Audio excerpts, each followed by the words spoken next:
తెలంగాణ రాష్ట్ర రాజకీయాల్లో కవితమ్మ మరో షర్మిల కాబోతుందనేటువంటి అనుమానం తెలంగాణ సమాజం నుంచి వస్తుంది.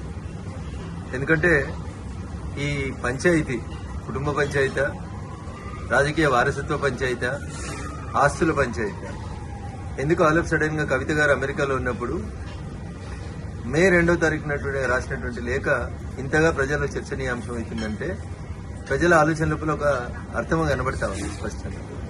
టీఆర్ఎస్ పార్టీ చేసినటువంటి ప్లీనరీలో తన రాజకీయ వారసులు కేటీఆర్ అని కేసీఆర్ చెప్పకనే చెప్పిన సందర్భంలో కవిత కాంగ్రెస్ ఫోల్డ్లోకి ఏమన్నా వెళ్ళినటువంటి అవకాశం కనబడుతుందా? రాష్ట్ర ముఖ్యమంత్రి గారితో లేదా రాష్ట్ర ముఖ్యమంత్రి గారే కావాలని కవితతోటి ఉత్తరాలు రాయించినారు. ఎందుకంటే కవిత ఉత్తరం రాసిన 2వ తారీఖు రోజే ఈ ఉత్తరం కాంగ్రెస్ పార్టీకి సంబంధించిన ఒక టీవీ ఛానల్లో ఒక పేపర్ లోపల ప్రముఖంగా కనిపించింది.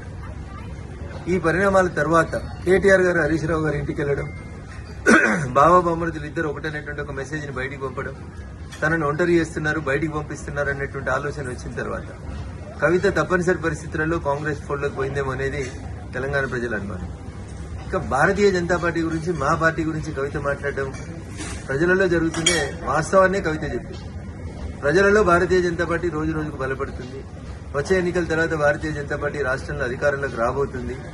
ఈ విషయాల్ని దృష్టిలో ఉంచుకొని భారతీయ జనతా పార్టీ, బీఆర్ఎస్ రెండు కలిసి ఏదో చేయబోతున్నాయని ప్రజల్ని నమ్మించుతుంది. పోయిన ఎన్నికల కంటే ముందు పీసీసీ అధ్యక్షుడిగా ఏ ప్రయత్నాలను అయితే రేవంత్ రెడ్డి గారు కొనసాగించారో ఈ రోజు ముఖ్యమంత్రిగా కవితను మరొకసారి ఎట్లా పావుగా వాడుకుంటున్నారేమో అనేది తెలంగాణ సమాజం ఆలోచిస్తుంది. నాకున్నటువంటి అనుమానం కానీ, నాకున్నటువంటి సమాచారం కానీ, ముందు కవితతో పార్టీ పెట్టిస్తారు, తర్వాత వచ్చే ఎన్నికలకు వచ్చేసరికి కవిత షర్మిల గారి లాగా కాంగ్రెస్ పార్టీ అధ్యక్షురాలు లేదా కాంగ్రెస్ పార్టీతో పొత్తు పెట్టుకోవడమే చేస్తుంది.